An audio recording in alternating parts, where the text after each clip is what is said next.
Hi class, this is Daring to Care, American Nursing and Second Wave Feminism by Susan Gelfand-Malka. Chapter 3, Reforming and Liberating Nursing Education, Not Necessarily the Nurses. A review by Dane Finucane. That's me. And I need to preface my review of this chapter with a disclaimer. I struggled more than a little with the author's presentation of the information that she provides regarding the changes that took place in nursing education during the latter half of this 20th century. It's not that her facts were inaccurate, but I felt that there was some undue stress and support on some of the ideas that I don't necessarily agree with. I even reevaluated the chapter to try and see if I was being closed-minded or unfair in my evaluation of her presentation, but I came away with the same impression. So, I guess I'll simply do my best to state the facts as fairly as possible. However, I do look forward to any feedback that you guys have with regards to the various influences nursing education faced during this time frame.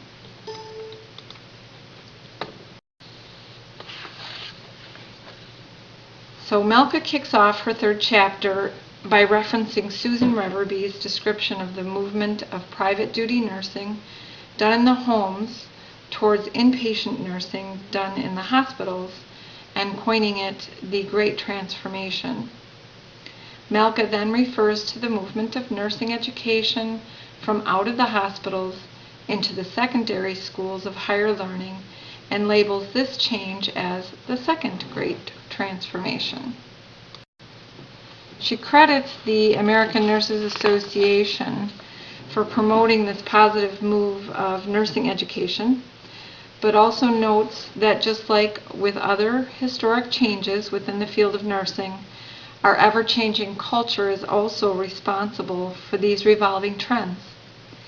This culture she describes as an environment formed by, and I'm going to quote her, feminists, civil rights groups, the New Left, anti-war demonstrators, and gays.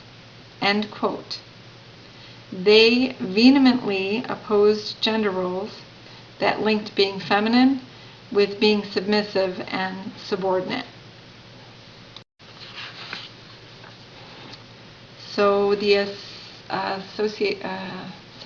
American Nurses Association in 1965 issued a position paper on educational preparation for nurse practitioners and assistants to nurses. It recommended that as a minimum requirement, all nurses should aim for their bachelor's degree. Anyone that had an associate's degree was relegated to the rank of technical nurse. And diploma schools were basically left with three choices. They could join a university in order to form a bachelor nursing program. They could join a community college to develop an associate degree program, or they could simply close down their diploma schools. So needless to say, this paper caused quite an uproar. Understandably, the graduates, those that graduated from diploma schools, were quite upset and very opposed to this paper. They felt as if they had been attacked. They insisted on knowing that if this paper or position was pursued, were they going to be considered professional nurses or not? Would they continue to have the ability to participate as members in the American Nurses Association or other such nursing organizations? And for very different reasons, the hospital administrators also opposed this paper.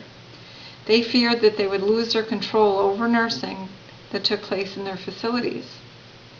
And the other group that did not agree with the paper was the National Black Nurses Association. They felt the position paper set unrealistic minimum requirements and that it discriminated against their group. On the other hand, nurse educators sided with the American Nurses Association. They insisted that it was a positive move for nurses who would now have the opportunity to experience higher education, and they'd be respected as true professionals.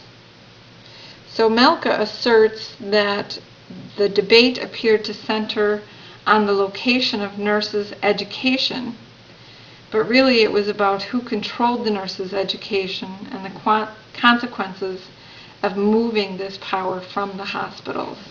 And that comes directly from Melka's chapter 3. So at this point, there were extremely incompatible views on the future of nursing. There was the hospital administration that insisted that they remain in control of their labor force. That's how they saw the nurses at that time. They felt that nursing was very important to hospitals, but they felt that those nurses needed to remain under the control of the hospital administration. And on the flip side, the ANA and their supporters advocated that nurses deserved to be educated to become intellectual professionals. So in 1966, the State Nurses Association has something to say about this. A blueprint was issued by them, and it caused another uproar. In 1967, they determined there would be no new, this is what they proposed in their blueprint. 1967, that there would be no new nursing programs within the hospitals. And then in 1972, all nursing programs would be transferred to colleges. The response of the Hospital Association from the New York State responded not so well. They felt that the blueprint was unrealistic and unsound, that they felt that the associate degree nurses needed more training, that they were incompetent to work at the hospital bedside, and the bachelor degree nurses were inexperienced and that they really lacked interest in even working in the hospitals. So the best point I think that the Hospital Association of New York made was that 92% of the hospital nurses were diploma nurses. So if they all had to go back to school, they wanted to know who was going to stay at the bedside. I thought that was a very valid point. And the New York Nurses Association agreed that the transition must be a very slow one. Otherwise, it wasn't going to work. So these continual debates, arguments, and misunderstandings led the world of nursing education in a disarray of turmoil and transitions. By the 60s, the debates just carried on and on. It was technical versus professional, physician versus nurse, hospital setting versus institutions of higher learning. 1967, the American Medical Association and the State Medical Society of New York supported diploma schools and suggested that they be expanded.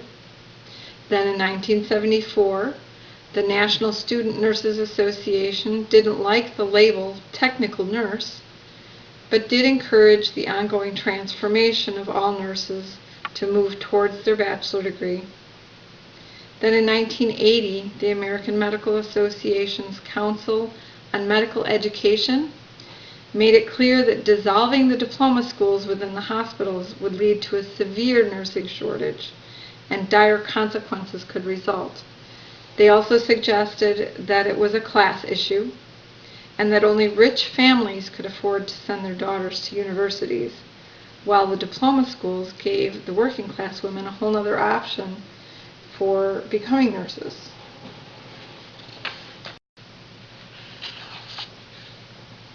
So the Iowa debate, which took place between Laura Dustin, who was the dean of the College of Nursing in the University of Iowa, and Thomas Hale, who would probably have been known as a male chauvinist.